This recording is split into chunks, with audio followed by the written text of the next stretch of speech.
500 to 1. That is the number you need to burn into your brain right now. For every single ounce of physical silver actually resting in a vault, there are roughly 500 paper claims trading on the exchanges that say, I own this. No, you don't. You own a digital hallucination. If everyone who holds a silver contract stood up today at noon and demanded delivery of their metal, the global financial system wouldn't just crash, it would vaporize. It is the ultimate game of musical chairs, played with billions of dollars, and there is only one chair for every 500 people circling the room. This is the crime scene.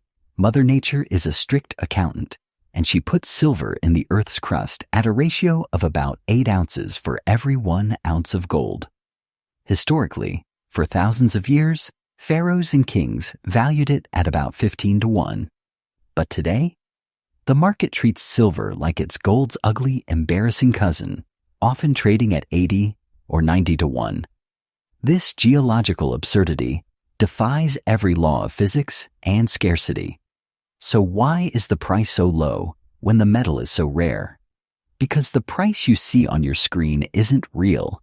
It's a ghost. The culprit isn't supply and demand. Those two haven't spoken to each other in decades. The culprit is a cartel of bullion banks.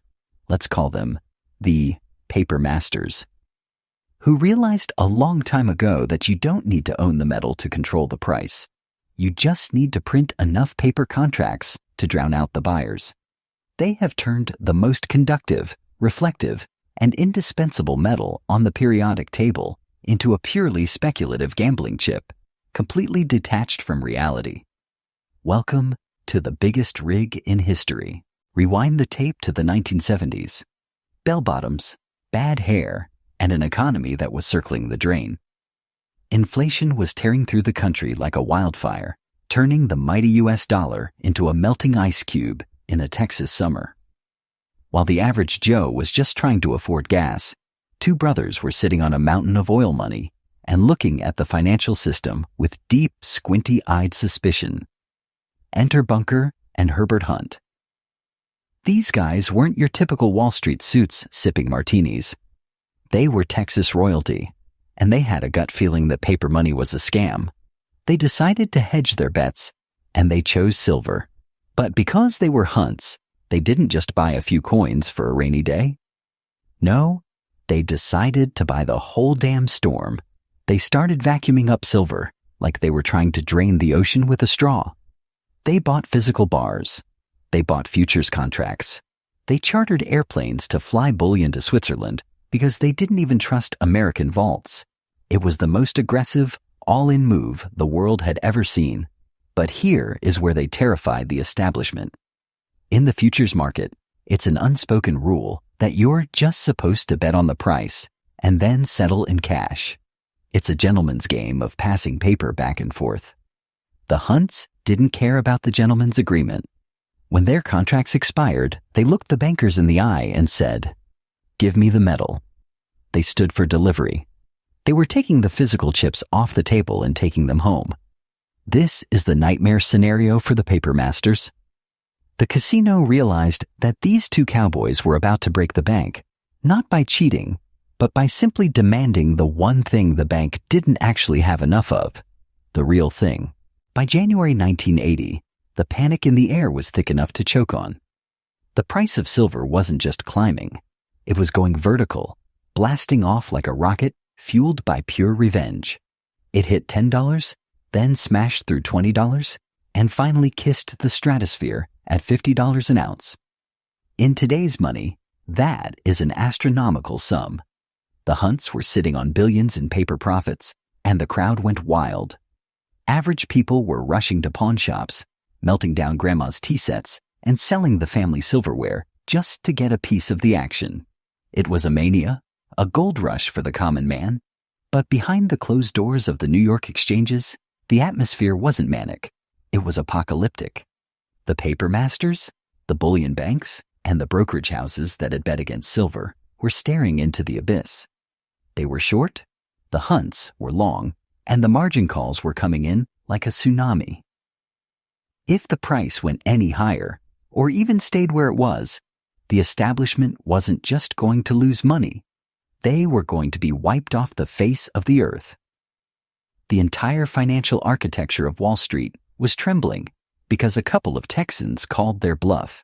So, what do you do when you are the house and the player is cleaning you out? Do you shake his hand and congratulate him on a game well played? Absolutely not. You flip the table over in a move that remains the single most blatant act of market manipulation in the 20th century. The COMEX, the exchange where silver is traded, simply changed the rules in the middle of the game. They looked at the scoreboard, saw they were losing, and rewrote the rulebook overnight. They implemented liquidation-only orders. Let me translate that from boring financial speak into plain English. They declared that, as of right now, nobody was allowed to buy silver. You could only sell. Imagine you are at an auction, and suddenly the auctioneer announces that bidders are banned, and only sellers are allowed to speak. What happens to the price when you legally ban the buyers? It doesn't just dip.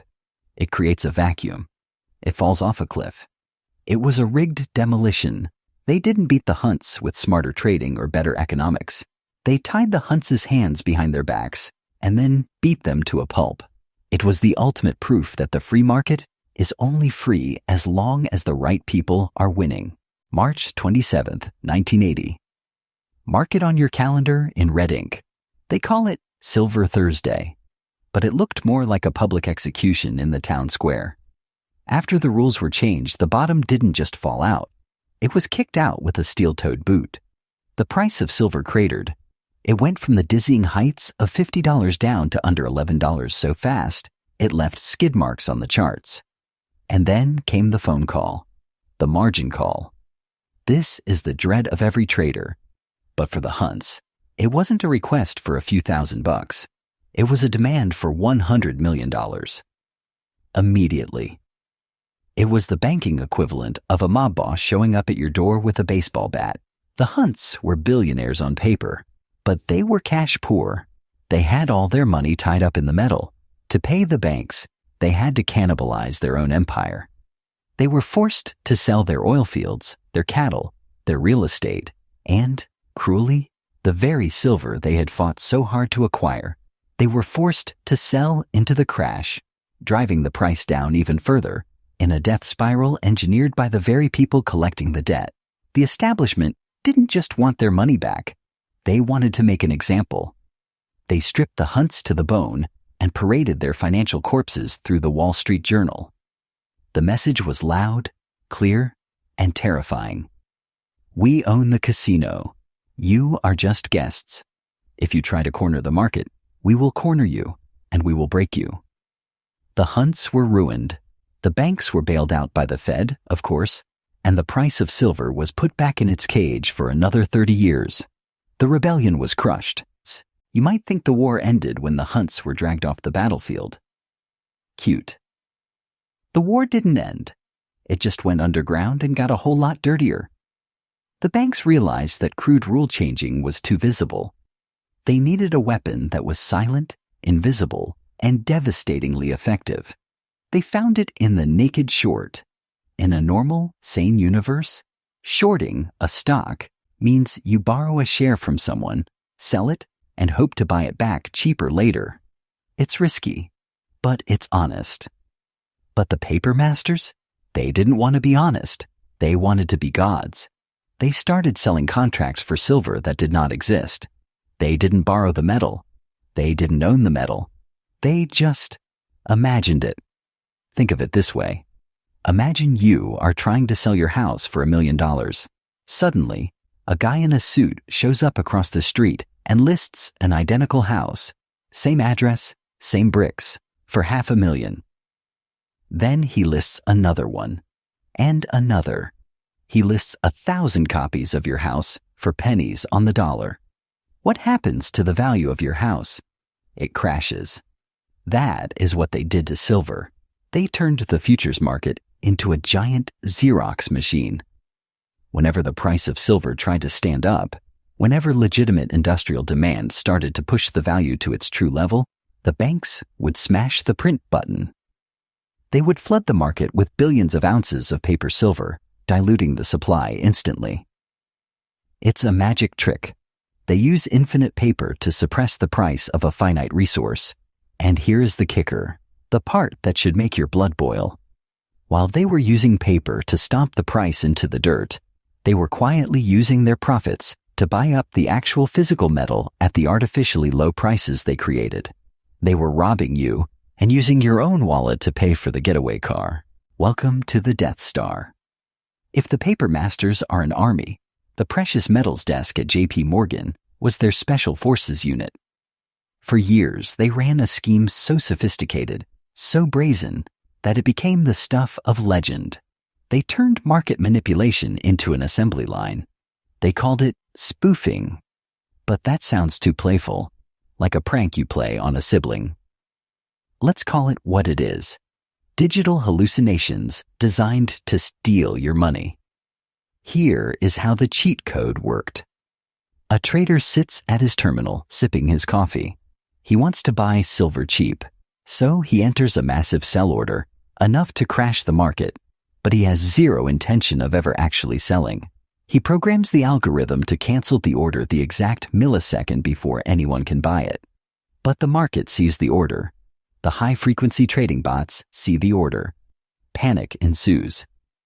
Oh God, a whale is selling. The price dumps instantly. And right there at the bottom, the J.P. Morgan trader is waiting with a bucket, buying up real contracts at the discount price he just manufactured. He flashes a gun to make you drop your wallet, picks up the cash, puts the gun back in his pocket, and says, "What gun?" For over a decade, they did this tens of thousands of times. They milked the market like a dairy cow. And before you roll your eyes and call this a conspiracy theory, let me stop you. This is a matter of public record. The Department of Justice called it a criminal racketeering enterprise, RICO charges, the same law they use to take down the mafia. Top traders were convicted. J.P. Morgan paid nearly $1 billion in fines. But here is the cynical punchline that should make you sick. $1 billion is just a parking ticket when you've made 10 times that stealing from the public. The traders went down, but the machine? The machine is still humming. Fast forward to February 2021. The world was locked down, bored and angry. A ragtag army of keyboard warriors on Reddit, fresh off their victory in the GameStop rebellion, started looking for a new dragon to slay. They found silver. The thesis was simple and seductive. The banks are short billions of ounces. If we all buy physical silver at the same time, we can break the banks, expose the fraud, and send the price to the moon. They called it the silver squeeze.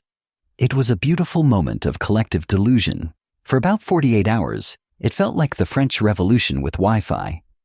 Online bullion dealers were wiped clean. Local coin shops looked like they had been looted.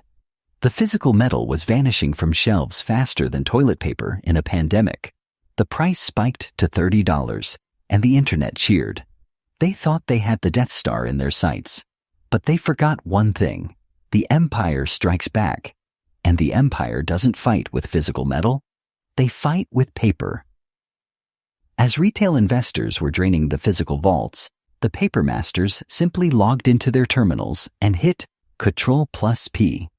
In the middle of the night, when volume was low, they dumped billions of dollars worth of paper-silver contracts onto the market. It was a tamp down, a term admitted by regulators later with a shrug. The result was a massacre. While physical demand was at an all-time high, the paper price plummeted. It defied every law of economics. It was the banks lifting their middle finger to the internet and saying, "Oh, you bought all the real silver? That's cute.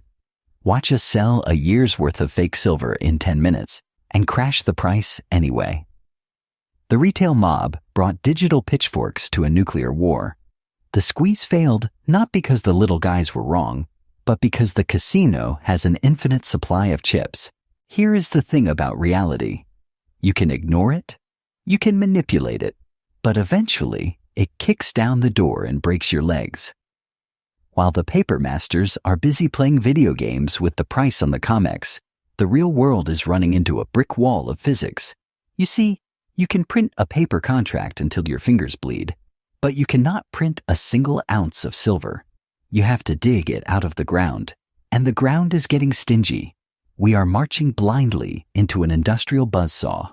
The entire green revolution, the solar panels, the electric vehicles, the 5G towers, is addicted to silver. It is the most conductive metal on Earth. You can't build a Tesla without it. You can't build a high-efficiency solar farm without it. We are devouring the metal faster than we can find it. The mines are getting deeper, the ore is getting poorer, and the cost to pull it out is skyrocketing. This is the ticking time bomb that keeps the bankers awake at night. They are heavily shorting a strategic metal right at the moment the world is entering a frantic shortage. It's like selling flood insurance while the dam is visibly cracking. They are holding a beach ball underwater with all their strength. It takes massive energy and constant manipulation to keep it down. But physics is undefeated. The moment their grip slips, or the moment the industrial users panic and demand the physical metal to keep their factories running, that beach ball isn't just going to float to the surface. It is going to launch into the stratosphere. The supply crunch is coming, and it doesn't care about your paper derivatives. So here we stand at the bitter end of the 50-year war. The banks have won every single battle. They crushed the Hunts, they shook off the DOJ, and they laughed in the face of the Reddit mob.